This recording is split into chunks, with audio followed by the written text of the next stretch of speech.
The maid's baby wouldn't stop crying until the billionaire held her and saw the impossible. The penthouse on the 72nd floor of Manhattan's most exclusive building had always been a sanctuary of silence. Marcus Thornton preferred it that way. After 18 months of a brutal divorce that had stripped him of his marriage, his trust, and nearly $20 million, the 35-year-old tech billionaire had rebuilt his life around order, control, and the absence of emotional chaos. That silence shattered on a Tuesday morning in late September. Marcus stood at his floor-to-ceiling windows, coffee in hand, watching the city wake beneath him. His morning routine was sacred. Up at 5:30 a.m., coffee by 6 o'clock, market analysis by 6:15. But at 6:07, a sound pierced through the carefully constructed quiet of his world, a baby's cry, raw and relentless, echoing from somewhere in his apartment. He froze. There were no babies in his building, let alone his home. The crying continued, growing more desperate, more insistent. Marcus set down his coffee and followed the sound through the sprawling apartment, past the kitchen, beyond the formal living room, toward the service entrance he rarely even noticed. There, in the small mudroom where his housekeeping staff stored their supplies, he found her. Elena Martinez knelt on the floor, her 28-year-old face pale and drawn with exhaustion, gently bouncing a tiny bundle in her arms. The baby, he could barely see it beneath the soft blue blanket, wailed with the full force of his newborn lungs. Elena's hands trembled as she rocked him, whispering soft Spanish words that seemed to have no effect on the infant's distress. "I'm so sorry, Mr. Thornton," Elena said quickly, not looking up, her voice tight with panic. "I know I shouldn't have. I had no choice. My sister was supposed to watch him, but she got called into work and I can't afford to miss another day, and—" "How old?" Marcus interrupted, surprised by his own question. He'd meant to ask why she was here with the baby, or whether she understood his policies, but somehow that's what came out. 5 days, Elena whispered, and Marcus saw tears pooling in her dark eyes. "I know this is against the rules. I know you could fire me. But I've already missed 3 days since he was born, and I can't. I have to pay my rent and the hospital bills, and—" She stopped, the baby's cries drowning out her words. Marcus watched as she stood carefully, wincing slightly, obviously still recovering, and began to pace, patting the baby's back with a desperate rhythm. Her uniform hung loosely on her frame, and he noticed for the first time the dark circles under her eyes, the way she held herself like someone in pain pretending not to be. "Have you slept?" he asked. Elena's laugh was bitter and brief. "Not really. Not since before he was born. He cries unless I'm holding him, and even then—" She trailed off as the baby's wails reached a new pitch. "I'm so sorry. I'll go. I'll take him home. I just thought, I've been coming here for 2 years, and you're never home during the day, and I thought if I could just work quietly." "You thought you could clean a 6,000-square-foot penthouse while caring for a newborn, 5 days postpartum?" Marcus heard the harsh edge in his own voice and saw Elena flinch. He softened his tone. "When was the last time you ate?" She blinked at him, confused by the question. I had some crackers this morning. I think. Yesterday morning, maybe." The baby's cries had become hoarse, desperate. Elena's arms shook as she held him, and Marcus could see the moment her strength began to fail. She swayed slightly, catching herself against the wall. "Give him to me," Marcus said, stepping forward. "What?" "No, I couldn't. You're about to fall over. Give me the baby." Elena stared at him with wide, disbelieving eyes. Marcus Thornton was known in the building as the tenant who barely acknowledged his staff's existence. He left tips at Christmas, sent generic thank you notes through his assistant, and had never, in the 2 years Elena had worked for him, had a conversation longer than 30 seconds. He was famous, powerful, and utterly remote, a man who lived in his own stratosphere. And now he was reaching for her son. "Mr. Thornton, you don't have to. I know I don't have to. But you need to sit down before you collapse, and he needs to be held by someone who isn't running on empty." Marcus kept his hands extended, waiting. "I'm not completely incompetent. I have 3 nephews." Slowly, Reluctantly, Elena transferred the small bundle into Marcus's arms. The moment she released him, her legs seemed to give out, and she sank onto the small bench by the service door. Marcus adjusted the baby against his chest, surprised by how light he was, how fragile. The infant continued to cry, his tiny face scrunched and red with fury. Marcus looked down at him, really looked, and felt something unexpected tighten in his chest. The baby's eyes were squeezed shut, his miniature fists clenched, his whole body rigid with discomfort.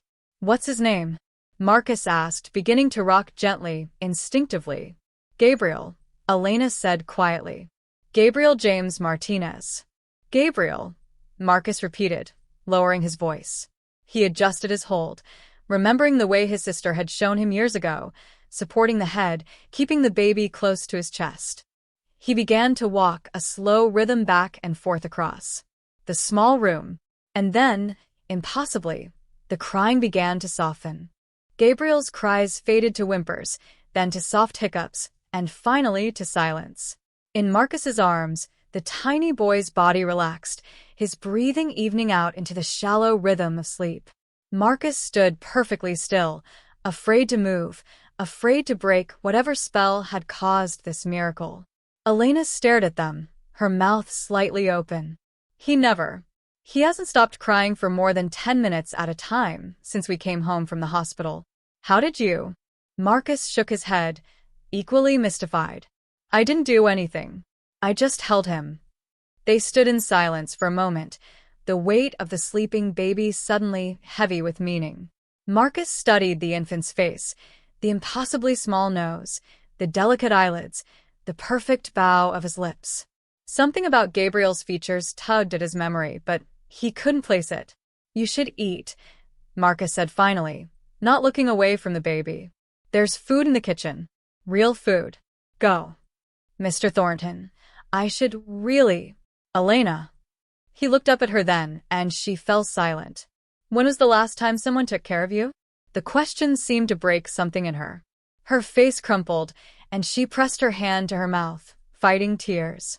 I'm fine, she managed. I can handle this. I didn't ask if you could handle it. I asked when someone last took care of you. Elena closed her eyes. When she opened them again, they were wet but clear. 6 months ago. Before my ex-husband left. Before I found out I was pregnant. Before everything fell apart. Marcus felt the familiar burn of anger, not at her, but at the situation, at the unfairness of it all. He'd been on the other side of divorce, the one writing the checks, and even that had felt like being flayed alive. He couldn't imagine going through it while pregnant and alone. Go eat, he said again. I've got him. But your work, you have calls, meetings. I own the company. I can reschedule. Marcus surprised himself with the words. He never rescheduled. Time was money, and money was the only thing that had never betrayed him. But looking at this exhausted young woman and the infant sleeping against his chest, those priorities suddenly seemed less absolute. Elena nodded slowly and stood, still watching them as if she expected Gabriel to start screaming the moment she left. But the baby remained asleep, his small hand curled against Marcus's shirt. Finally, Elena walked out toward the kitchen, her footsteps hesitant. Marcus moved carefully to the leather chair by the window, sinking down slowly, keeping Gabriel stable against his chest. The morning sun streamed through the glass, warming them both. He could hear Elena in the kitchen, the refrigerator opening, the clink of dishes. When had he last noticed the sounds of another person in his space? His phone buzzed in his pocket. He managed to extract it one-handed, seeing a string of messages from his assistant. Morning briefing in 10? Call with Tokyo investors at 7. Board meeting prep needs review. Marcus typed back with his thumb. Clear my morning. Emergency. The response was immediate. Everything okay? He looked down at Gabriel, at the way the baby's fingers had loosened in sleep, at the milk-drunk peace on his face. Handling something important. We'll explain later. Through the archway, he could see Elena at his kitchen island, holding a sandwich she'd apparently made from leftovers in his refrigerator. She was eating mechanically, without pleasure, the way someone eats when food is just fuel. She caught him watching and quickly looked away, embarrassed. How long have you been working 2 jobs? Marcus called out softly, careful not to wake Gabriel. Elena's hands stilled. How did you know? You clean my apartment every Tuesday and Thursday. The wedding ring disappeared 6 months ago. You've lost weight. You move like you're exhausted even before you start work. That's not 1 job. That's survival mode. She set down the sandwich.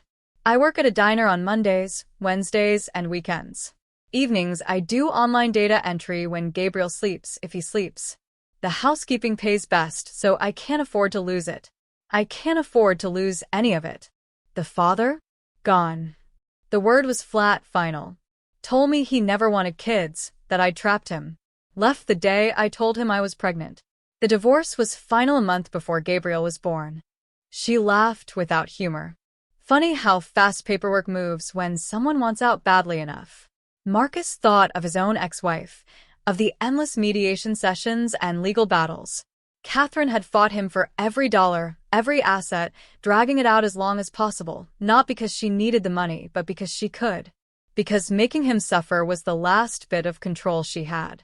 She'd wanted to hurt him, and she'd succeeded. But she'd never been pregnant. Never been vulnerable, in the way Elena was vulnerable. He'd been able to fight back, to hire the best attorneys, to write the checks that eventually made her go away. What did you do when you had no money, no partner, no safety net, and a newborn depending on you? Your family? He asked. My mom died when I was 19. Cancer.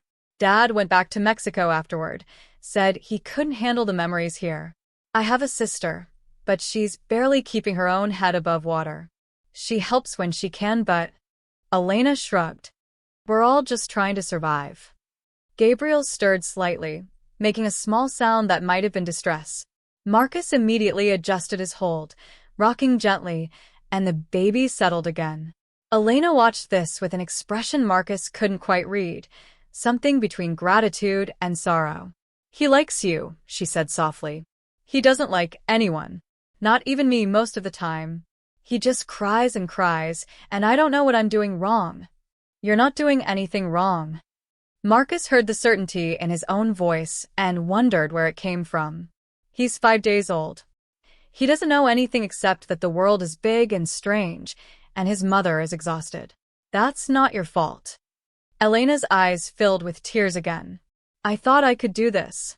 I thought if I just worked hard enough, kept all the balls in the air, I could give him a good life. But I can't even stop him from crying. I can't even. Her voice broke, and she covered her face with her hands. Marcus watched her shoulders shake with silent sobs, watched her try to hold it together even now, even in front of him. How long had she been doing this? How long had she been the strong one with no one to lean on? Elena, he said quietly. She looked up, tears streaming down her face. You're not alone in this anymore. She stared at him, uncomprehending. What? You're not alone, Marcus repeated. Not today. Maybe not tomorrow either. We'll figure this out. Mr. Thornton, I can't ask you to. You're not asking. I'm offering. He looked down at Gabriel, still sleeping peacefully in his arms, and felt that strange tightness in his chest again. Sometimes help arrives in unexpected forms. Maybe you just have to let it happen. By 10 a.m., Marcus had violated every principle of his carefully ordered life. His morning briefing was cancelled. The Tokyo call had been postponed. His suit jacket lay discarded over the back of the sofa, his tie loosened, his sleeves rolled up. And in his arms, Gabriel slept on, oblivious to the chaos he'd created in the Billionaire's schedule. Elena had finally allowed herself to rest, curled up on the guest room bed Marcus had insisted she use. Just for an hour, she'd protested, but he'd seen the way her body had all but collapsed onto the mattress. She'd been asleep before he'd closed the door. That had been 2 hours ago. Marcus sat in his home office, laptop balanced on one arm, baby cradled in the other, attempting to answer emails one-handed. It should have been impossible, frustrating, maddening. Instead, he found himself smiling at the absurdity of it.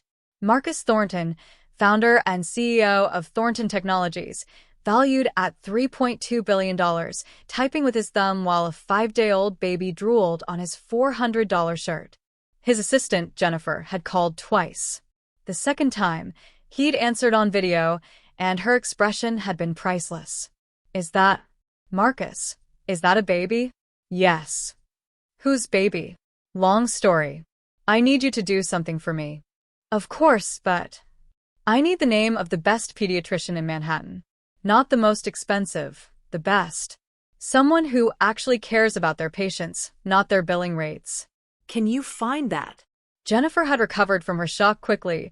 She hadn't survived 5 years as his assistant by being easily rattled. On it. Anything else? Marcus had looked down at Gabriel, at the baby's peaceful face, and made a decision that surprised him. Yes. I need you to research maternity leave policies. Real ones, not the legal minimum. What do the best companies offer? What makes a difference? Are you planning to implement new policies? Maybe. Just get me the information. After he'd hung up, Marcus had sat in silence, thinking. He'd built his company on innovation, on seeing problems others missed, and solving them in ways no one else imagined. But somehow, he'd missed this. How many employees at Thornton Technologies were struggling the way Elena was struggling. How many were coming to work exhausted, desperate, barely holding on. The thought bothered him more than he wanted to admit. Gabriel began to stir, his face scrunching up in the warning signs Marcus was already learning to recognize. He stood quickly, beginning the gentle bouncing and swaying that seemed to soothe the baby, and moved to the window. The city spread out below them, millions of people living millions of separate lives, each with their own struggles, their own burdens. You're lucky, Marcus murmured to the baby. You have a mother who would do anything for you. Do you know how rare that is? Gabriel's eyes opened, a deep, unfocused blue, and seemed to look directly at Marcus. For a moment, they stared at each other, and Marcus felt that same strange pull, that sense of recognition he couldn't explain. Sir? Elena's voice came from the doorway, thick with sleep. She looked rumpled, disoriented, and slightly panicked. I'm so sorry, I didn't mean to sleep so long. Gabriel must need. He's fine, Marcus said, not turning from the window. We're fine. You needed to sleep. She came to stand beside him, close enough that he could smell the faint scent of baby powder and something else, lavender, maybe, from his guest room sheets. Together, they looked out at the city. I used to dream about living in a place like this, Elena said softly. When I was a kid cleaning houses with my mom, I'd imagine what it would be like to live at the top of the world. To never worry about money or security. To just be safe. Safety's an illusion, Marcus said. The words came out harsher than he'd intended. Money doesn't protect you from the things that really hurt. Elena glanced at him, curious. Your divorce? He nodded. Catherine was my college girlfriend. We built everything together, or I thought we did. Turns out she was building a case for a bigger settlement. Affairs, lies, manipulation. By the time the lawyers were done, I didn't even recognize the woman I'd married. Or maybe I'd never really known her at all. I'm sorry, don't be. I learned that money can solve a lot of problems, but it can't make someone love you. Can't make someone stay. Can't protect you from betrayal. He looked down at Gabriel. But it can do other things. Practical things. Important things. Like what? Marcus turned to face her fully. Like making sure a woman who's 5 days postpartum doesn't have to choose between recovering from childbirth and paying her rent. Like making sure a baby has everything he needs. Like giving people options they didn't have before. Elena's expression shifted from curiosity to wariness. Mr. Thornton. Marcus. Call me Marcus. Marcus, she said carefully. I appreciate everything you've done today. More than you know. But I can't accept charity. I need to stand on my own feet. This isn't charity. It's problem-solving. He shifted Gabriel gently, and the baby made a small, contented sound. You have a problem. You need to work, but you need to recover and care for your son. Those needs are currently incompatible. I have a problem too. I need someone to help me understand something I've been blind to. Maybe we can solve both problems at the same time. I don't understand. Marcus walked to his desk and carefully, awkwardly, managed to sit down while still holding Gabriel. Elena followed, perching on the edge of the guest chair. I built my company on identifying inefficiencies, Marcus explained. Systems that don't work. Problems people have learned to live with because they can't imagine another way. Today, you showed me an inefficiency I've been ignoring, the way we treat new parents, especially single mothers, in this country. In my company. You want me to what? Consult on maternity leave policies. Elena's skepticism was clear. I want you to be honest with me. I want you to tell me what you need, what would actually help, what would make a difference. Not what sounds good in a press release, but what matters in real life. He looked at her seriously. And in exchange, I'm going to make sure you don't have to work yourself into the ground while you're still healing from giving birth. You'll stay on my payroll, but you won't clean my apartment. Not for the next 3 months. You'll recover. You'll take care of Gabriel. And you'll help me figure out how to make my company better. Elena stared at him. You can't be serious. I'm always serious about business. This is business. This is pity. No. Marcus's voice was firm. Pity is feeling sorry for someone and doing nothing. This is respect. You're working 3 jobs to provide for your son. You're pushing through pain and exhaustion because you have no choice. That's not something to pity. That's something to admire. And to support. Tears welled up in Elena's eyes again. But this time, she didn't try to hide them. Why are you doing this? Marcus looked down at Gabriel, sleeping peacefully in his arms, and tried to find the words for something he didn't fully understand himself.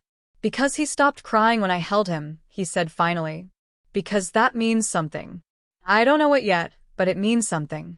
The baby's hand curled around Marcus's finger, holding on with surprising strength. And in that moment, Marcus felt something he hadn't felt since before his divorce, a sense of purpose that had nothing to do with profit margins or stock prices. 3 months, he said to Elena. Just give me 3 months to figure this out. For both of us. Elena wiped her eyes. What if I say no? Then you say no. I'm not going to force you. But I'm going to hope you say yes. She looked at him for a long moment, searching his face for something, ulterior motives, maybe, or signs of deception. Marcus held her gaze steadily, letting her look. Finally, slowly, she nodded. Okay, she whispered. 3 months. But I work for this. I'm not a charity case. You'll work, Marcus agreed. Just differently than you expected. 3 weeks later, Marcus sat in his office at Thornton Technologies headquarters, staring at a photograph he'd never wanted to see again. It had taken 2 weeks of persistent digging by a private investigator, but they'd finally found it, confirmation of the suspicion that had been gnawing at him since the moment he'd first held Gabriel. The photo showed a young man, maybe 25, with dark curly hair and distinctive features. And beside it, a birth certificate with familiar names. The door to his office opened without a knock, something only one person in the building dared to do. His sister, Rachel, swept in carrying 2 cups of coffee and an expression that meant she was about to meddle. Jenny said you've been locked in here for 2 hours, Rachel announced, setting a coffee in front of him. She also mentioned something about a baby and you canceling meetings, which is basically your signal that the apocalypse is happening. So, talk. Marcus glanced up at his younger sister. At 32, Rachel had their mother's no-nonsense attitude and their father's inability to leave well enough alone. She was also the only person who could get away with barging into his office unannounced. I did something impulsive, he said. You? Impulsive? The man who schedules his spontaneity 3 weeks in advance. Rachel pulled up a chair. This I have to hear. Marcus told her everything, about Elena, about Gabriel, about the strange pull he'd felt from the first moment, about the arrangement he'd made and the investigation he'd launched. Rachel listened without interrupting, her expression shifting from amusement to concern to something softer. And, she prompted when he finished. Marcus turned his laptop around, showing her the photograph. This is Daniel Thornton, Dad's nephew. Our cousin. Rachel leaned forward, studying the image. Okay, why does that matter? Because Daniel Martinez, Elena's ex-husband, is Daniel Thornton. Our cousin Danny, who disappeared 8 years ago after that fight with Dad about his trust fund. He changed his last name to his mother's maiden name and vanished. Rachel's eyes widened. Oh my God. That means Gabriel is Dad's great-nephew. Our family. Marcus's voice was hollow. The baby I've been holding, the one Elena is struggling to raise alone, is a Thornton. Rachel sat back, processing. Does Elena know about the family connection? No. Daniel never told her. According to the investigator, he kept his background completely hidden. She has no idea she was married to an heir to the Thornton fortune.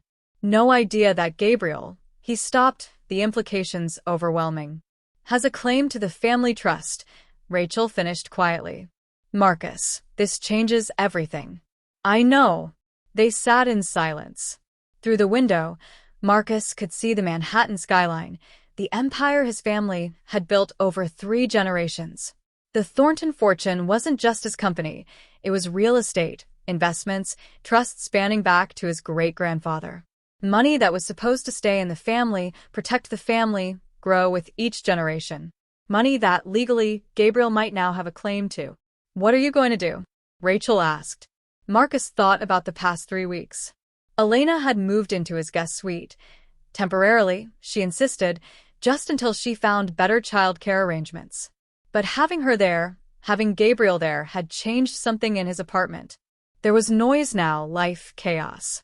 Baby bottles in his kitchen, tiny clothes in his laundry, Elena's soft singing late at night when Gabriel wouldn't settle. He'd found himself coming home earlier, making excuses to be there. He'd held Gabriel every evening while Elena showered or ate or simply sat in silence. He'd learned the baby's different cries, the way to burp him without making him spit up, the precise angle of holding a bottle that worked best. And Elena, he'd watched her slowly start to heal, physically and emotionally. The dark circles under her eyes had faded. She'd gained back some weight. She smiled more. They'd talk late into the evening, sharing stories, sharing silences that felt comfortable rather than awkward. He'd told himself it was just helping someone in need, just fixing a problem. But somewhere along the way, it had become more than that. I could tell her, Marcus said slowly. About Daniel, about the family, about Gabriel's inheritance. It would solve all her financial problems. She'd never have to work 3 jobs again. Gabriel would have everything. But Rachel knew him too well. But then she'd know I've been investigating her. She'd think this whole thing was about securing the family fortune, protecting our interests. She'd think I only helped her because of who Gabriel is, not because he stopped. Not because you care about them, Rachel said gently. Both of them. Marcus looked at his sister. Is it that obvious? To me? Yes. To Elena? Rachel shrugged. I don't know. But Marcus, you can't build something real on a foundation of secrets. If you care about her, you have to tell her the truth. What if she hates me for it? What if she thinks I've been manipulating her all along? Then she hates you. But at least she'll know the truth. Rachel reached across the desk and squeezed his hand. You spent 18 months with Catherine, never knowing who she really was. Don't do that to Elena. Don't do that to yourself. Marcus knew she was right. But the thought of telling Elena, of watching her face change when she realized who Daniel really was, who Gabriel really was, it made his chest tight with dread. There's something else, he said. The investigator found Daniel. He's in California, working in tech under his assumed name. Married, actually, to someone he met 6 months after leaving Elena. Rachel's expression darkened. He abandoned a pregnant wife and married someone else. Within 6 months. He's been lying to his new wife, too. She has no idea about his past, about Elena, about Gabriel. What a piece of work. Rachel shook her head. Does he know about Gabriel? Probably not. Elena said he left the day she told him about the pregnancy. He never looked back. So we have a trust fund baby who ran away from his responsibilities, a single mother who has no idea her baby is connected to one of Manhattan's wealthiest families, and you in the middle trying to figure out how to do the right thing. Rachel smiled without humor. Sounds like a Thornton family drama, if I ever heard one. Marcus's phone buzzed. A text from Elena. Gabriel smiled today. Really smiled, not just gas. Wish you could have seen it. His heart clenched. He'd been at work when it happened. He'd missed it. I need to go home, he said abruptly, standing. Rachel raised an eyebrow. It's 3 o'clock. You never leave before 7. Yeah, well. Things change. Marcus grabbed his jacket. Tell Jenny to clear my schedule for tomorrow morning. I need to have a conversation with Elena. A real one.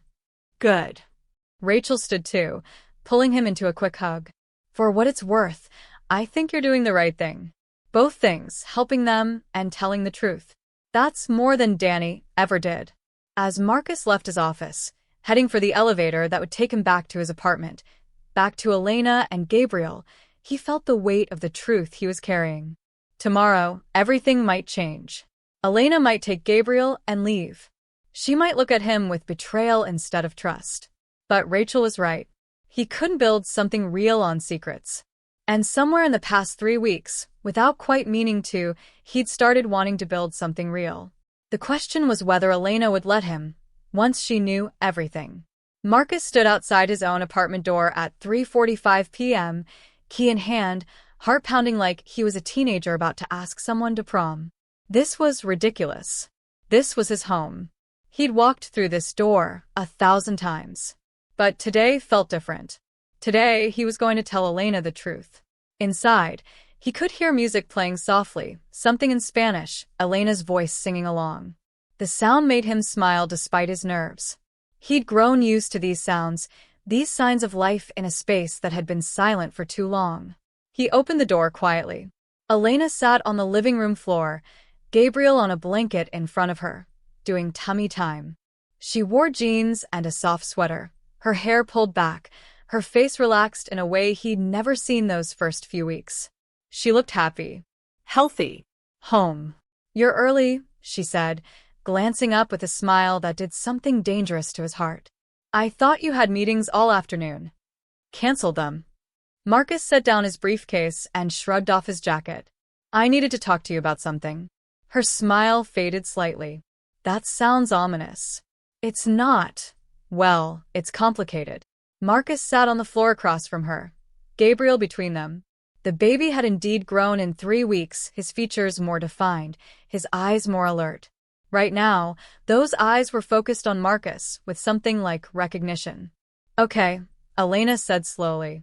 Now I'm worried. Marcus took a breath. There was no easy way to do this. I need to tell you something about Daniel. About your ex-husband. Elena's entire body tensed. What about him? Did you track him down? Marcus, I told you I didn't want. I know. But I had to know. Elena, when I first held Gabriel, I felt something. A recognition I couldn't explain. His features, something about his eyes, it reminded me of someone. So, I hired an investigator. Not to intrude, but to understand. Understand what? Her voice was sharp now, defensive. Marcus pulled out his phone, bringing up the photo. Daniel Martinez isn't who he told you he was. His real name is Daniel Thornton. He's my cousin. The silence that followed was deafening. Elena stared at the phone, then at Marcus, then back at the phone. What? Danny, that's what we called him, had a falling out with my father 8 years ago over his trust fund. He wanted immediate access to millions of dollars. Dad said no, that he had to wait until he was 30 and prove himself responsible. Danny walked away from the family, changed his name, disappeared. Elena's face had gone pale. No. That's not. Daniel worked construction. He had student loans. He was lying. The word hung between them. About everything. His background, his family, his money. All of it was a lie. But why? Elena's voice broke. Why would he do that? I don't know. Maybe he wanted to prove he could make it on his own. Maybe he was running from something. But Elena, there's more. Marcus leaned forward. As a Thornton descendant, Gabriel has a claim to the family trust. He's not just your son. He's my family. Elena stood abruptly, scooping Gabriel up from the blanket. So that's what this is? You found out Gabriel has money coming to him, and suddenly you're interested? This whole thing, letting us stay here, the job, helping me, it was all about protecting your family fortune. No. Marcus stood too. Elena, I didn't know about Daniel when I first offered to help. That came later. I helped you because you needed help. Because Gabriel stopped crying when I held him. Because he stopped, the words catching in his throat. Because what? She was crying now, angry tears streaming down her face. Because you felt sorry for us? Because we were some kind of charity project. Because I was falling for you. The words burst out of him, raw and honest. Both of you. Because every day I came home to find you here, and it felt right in a way nothing has felt right in years. Because Gabriel looks at me like I matter, and you look at me like I'm more than just a bank account or a business asset. Because for the first time since my divorce, I felt like I was building something real instead of just surviving. Elena froze, staring at him. Gabriel, sensing the tension, began to fuss. Marcus took a step toward her, then stopped, giving her space. I know I should have told you as soon as I found out. I know keeping it from you was wrong. But I was terrified, Elena. Terrified that if you knew the truth, you'd think everything between us was fake. That I'd been using you. That I was just another man who lied to you. You did lie to me, she whispered. I kept something from you. That's different. But you're right. It was still a betrayal. Marcus ran his hand through his hair, frustrated with himself. I don't have a good excuse except that I was scared. Scared of losing this. Losing you. Gabriel's fussing escalated to full crying. Without thinking, Marcus stepped forward and gently took the baby from Elena's arms. Gabriel immediately quieted, curling into Marcus's chest. They both stared at the baby, then at each other. He does that every time, Elena said, her voice thick with emotion. The moment you hold him, he calms down. Like he knows you. Like he trusts you. I would never hurt him, Marcus said fiercely. I would never hurt either of you. I swear it, Elena. Everything I feel, it's real. How am I supposed to know what's real anymore? Elena sank onto the couch, her face in her hands. Daniel lied to me for our entire relationship. And now you. I'm not Daniel. Marcus sat beside her, Gabriel still in his arms. I'm not going to abandon you. I'm not going to leave Gabriel. Whatever happens between us, personally, I'm committed to making sure you both have everything you need. Not because of some trust fund. Because you matter to me. Elena looked up, her eyes red. Tell me everything. About Daniel, about the family, about the money. All of it. No more secrets. So Marcus did. He told her about the Thornton family history, about the business empire his great-grandfather had built, about the trusts that ensured each generation would be secure. He told her about Danny's fight with his father, about the way he'd walked away from millions of dollars in a fit of pride and anger. He told her about the investigation, about finding Daniel in California with a new wife, about how he never once tried to contact Elena after learning about her pregnancy. He doesn't know, Elena said when he finished. About Gabriel. He doesn't know his son exists. No. Do you want him to? Elena was quiet for a long time, watching Gabriel sleep in Marcus's arms. I don't know. Part of me wants him to know what he's missing. Wants him to regret leaving us. But another part of me just wants to move forward. To build a life that has nothing to do with him or his lies. You can do that, Marcus said quietly. Whatever you decide about Daniel, about the trust fund, about all of it, you have options now. Gabriel's future is secure. You don't have to work yourself to death. You can choose. And what about you? Elena turned to look at him fully.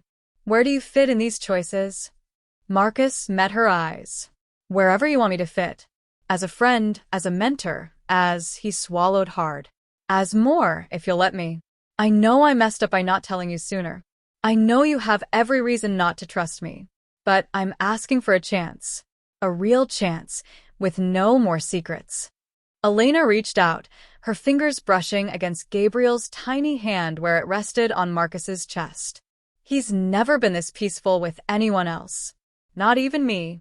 It's like he knows you're supposed to be here. Like he was waiting for you. Or maybe I was waiting for him. Marcus's voice was rough. For both of you. I just didn't know it until that morning when I heard him crying. This is insane, Elena said, but she was smiling now. Just a little. 3 weeks ago, I was cleaning your apartment. Now I'm living here. You're holding my baby like he's yours, and it turns out my ex-husband was secretly a millionaire. Technically, a multimillionaire. Not helping. But her smile grew. I should be furious with you. I should pack up Gabriel and leave. But Marcus hardly dared to breathe. But Gabriel loves you. And I. She stopped, biting her lip. I think I might be starting to understand why. You're not like Daniel. You're not even like most men I've known. You're honest, even when it's hard. You showed up, even when you didn't have to. You held my son and let him cry on your expensive suits without complaint. You gave me space to heal without asking for anything in return. I'm asking for something now, Marcus said. I'm asking for a chance. Not to fix everything instantly. Not to rush into something neither of us is ready for. Just a chance to see where this goes. Honestly, with all the cards on the table. Elena looked at him for a long moment, her dark eyes searching his face. Then, slowly, she leaned forward and rested her head on his shoulder, careful not to disturb Gabriel sleeping between them. One chance, she whispered. No more secrets. No more lies. Just the truth, even when it's complicated. Especially when it's complicated, Marcus agreed, his free arm coming around her shoulders. They sat like that, the three of them, as the afternoon sunlight faded to evening through the floor-to-ceiling windows. Outside, the city hummed with its millions of lives, its thousands of stories. But inside Marcus Thornton's penthouse, in a moment he would remember for the rest of his life, a new story was beginning. One built not on lies and loneliness, but on truth and trust, and the impossible magic of a baby who'd stopped crying the moment a billionaire held him close. 3 months later, Marcus stood in the hallway of his building, checking his reflection in the mirror by the elevator one more time. He'd been on hundreds of first dates in his life. None of them had made him this nervous. You look fine, Elena called from inside the apartment, amusement in her voice. You've looked fine for the last 10 minutes. Stop fussing. Marcus turned to see her standing in the doorway, and his breath caught. She wore a simple black dress, her hair loose around her shoulders, and she was smiling at him with an expression that was part humor, part affection, part something deeper that made his heart race. You look beautiful, he said. You're not so bad yourself. Elena stepped into the hallway, closing the apartment door behind her. Are you sure Rachel is okay with watching Gabriel for the whole evening? She's thrilled. She's been begging for more time. Marcus offered Elena his arm. Besides, she is backup. Mom flew in from Florida specifically for this. They're probably spoiling him rotten right now. The thought of his mother and sister cooing over Gabriel made him smile. The family meeting where he'd introduced them to Elena and Gabriel had been interesting. His father had sputtered about trusts and lawyers and proper procedures. But his mother had taken one look at the baby, at her great-nephew, and burst into tears. He has your grandfather's eyes, she'd whispered, holding Gabriel carefully. Oh, Marcus. He's perfect. That had been the moment when everything shifted. When the Thornton family accepted Gabriel as one of their own, trust fund or no trust fund. When they saw past the complicated history and the legal tangles to the simple truth, this was their blood, their family, and he needed them. Now, as Marcus and Elena stepped into the elevator that would take them down to street level, to their first official date, he felt the weight of those 3 months settling around him like a comfortable coat. It hadn't been easy. There had been difficult conversations, lawyers' meetings about Gabriel's inheritance, tense phone calls with Daniel's attorney, though Daniel himself still refused any contact. There had been tears and arguments and moments when Marcus thought Elena might decide it was all too complicated, too messy. But there had also been quiet mornings with Gabriel between them in bed, the baby's laughter echoing through the apartment. There had been late-night conversations that ranged from silly to profound. There had been Elena's hand slipping into his while they watched TV, the casual intimacy of it making his chest ache. There had been the day Gabriel reached for him and said something that might have been, and the way Elena's eyes had filled with tears as she smiled. "I talked to Daniel's lawyer again yesterday," Elena said as the elevator descended. "He's willing to sign away all parental rights." Marcus looked at her carefully. "How do you feel about that?" "Relieved, mostly. Gabriel deserves a father who wants to be there, not someone who has to be legally obligated." She squeezed his arm. "He already has that father, actually. Just not a biological one." Marcus's throat tightened. "Elena, I'm not saying you have to take on that role," she said quickly. "I know this is still new. We're still figuring out what we are to each other. But Gabriel already loves you. He lights up when you come home. He looks for you when you're not there. You are his father in every way that matters." "I want to be," Marcus admitted. "From the moment he stopped crying in my arms, I felt like I'd been waiting for him.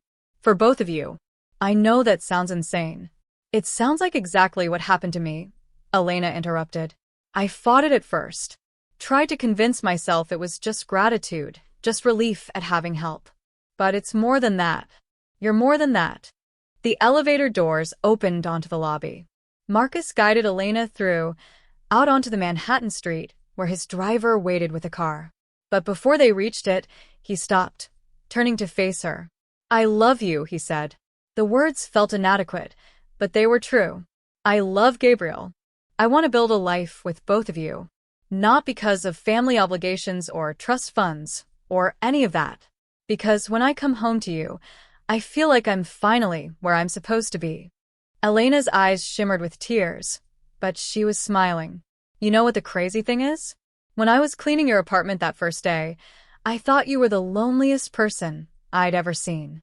This beautiful space, all this wealth, and it felt so empty.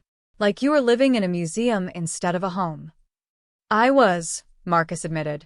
"I'd been living like that since my divorce. Maybe even before. Catherine was right about one thing.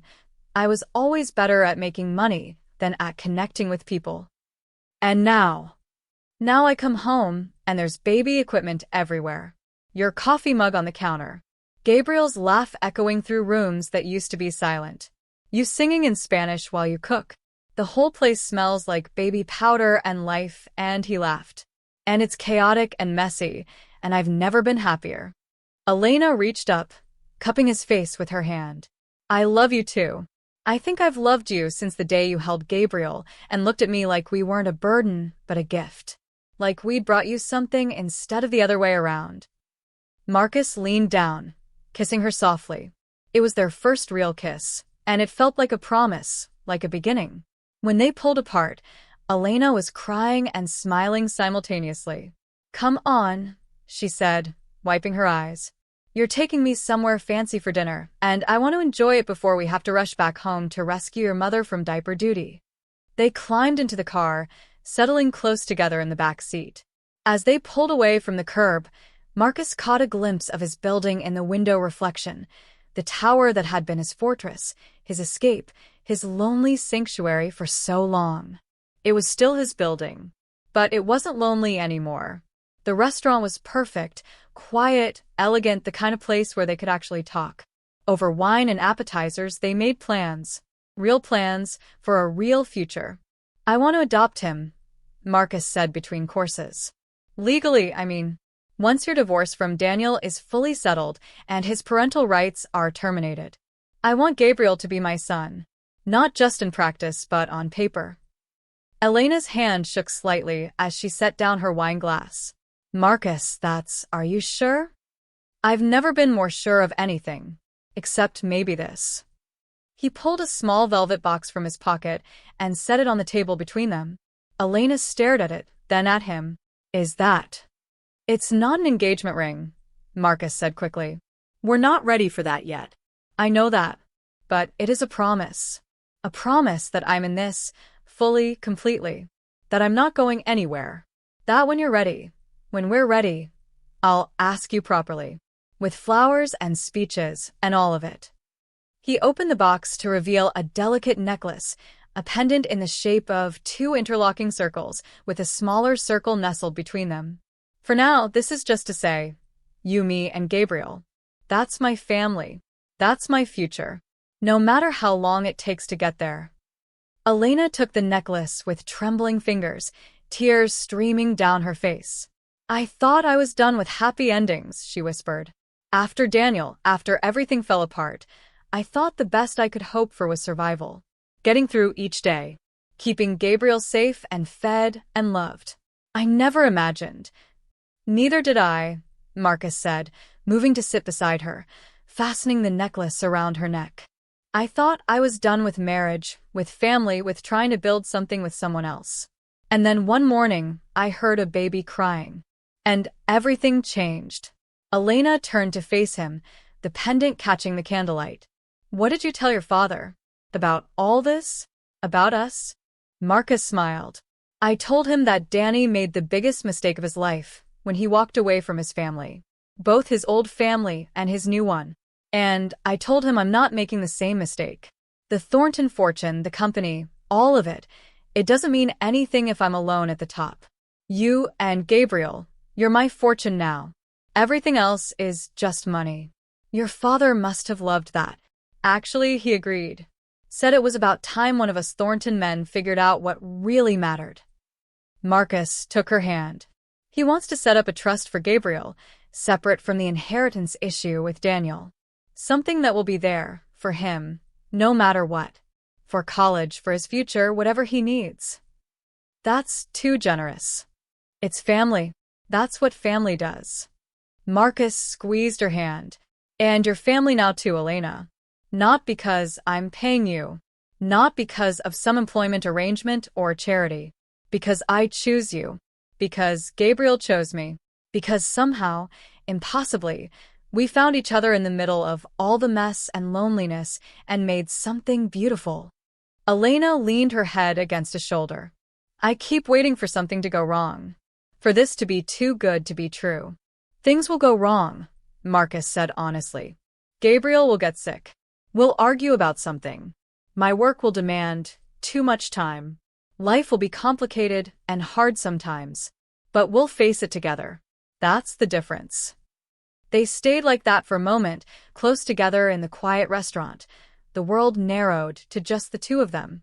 Then Elena straightened, wiping her eyes and laughing. Okay, enough crying.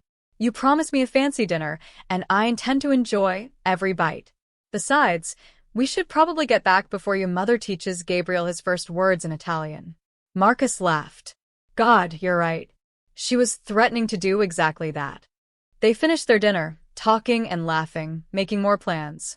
An apartment search, something bigger, with space for all three of them, that would feel like theirs together. A christening for Gabriel, with the whole family present. Perhaps, eventually, a wedding. But that could wait. They had time now.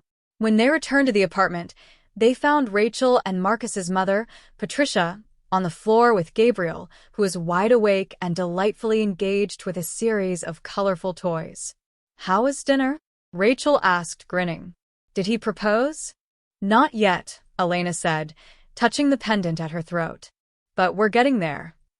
Patricia stood, pulling Elena into a warm hug. You're good for him, she said quietly. I haven't seen Marcus this happy in years. Maybe ever. He's good for us too, Elena replied, watching as Marcus scooped Gabriel up, the baby immediately gurgling with delight. He saved us, actually. I think you might have saved each other, Patricia said wisely. After Rachel and Patricia left, Marcus, Elena, and Gabriel settled into their evening routine. Bath time for Gabriel, something Marcus had gotten surprisingly good at. A bottle, held carefully while Marcus sang off-key lullabies that somehow worked better than Elena's perfectly pitched ones. Then the three of them curled up on the couch, Gabriel drowsy between them, the TV playing something neither adult was really watching. Do you ever think about that first morning? Elena asked softly. When I brought Gabriel here. Terrified you'd fire me? Every day, Marcus admitted. I think about who I was before I heard him crying. How empty everything felt. How I'd convinced myself that being alone was safer than trying to connect with someone. And now... Marcus looked down at Gabriel, nearly asleep now, his small hand wrapped around Marcus's finger with that impossible grip that never failed to amaze him. Now I know that the greatest risks bring the greatest rewards. I was so scared of being hurt again that I almost missed out on this. On you. On him. On everything that actually matters. Gabriel's eyes drifted shut, his breathing evening into the peaceful rhythm of sleep. But this time, neither Marcus nor Elena moved to put him in his crib. They just sat there, holding him, holding each other, grateful for the impossible series of events that had brought them together. A baby who wouldn't stop crying. A billionaire who heard him. And the moment everything changed. "Thank you," Elena whispered. "For what?" "For hearing him. For not turning us away. For being exactly who we needed when we needed it most." Marcus pressed a kiss to the top of her head. "Thank you for letting me in. For giving me a chance. For showing me what it means to be part of something bigger than myself." Outside, Manhattan glittered with thousands of lights, millions of stories unfolding in apartments and offices and streets.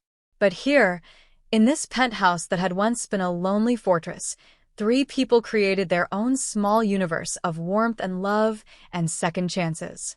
Gabriel stirred slightly in his sleep, a small smile crossing his face. And in that moment, Marcus understood the impossible thing he'd seen that first day, not in Gabriel's features or his name, but in the simple truth that some connections transcend logic or explanation. Sometimes, family isn't about blood or money or legal documents.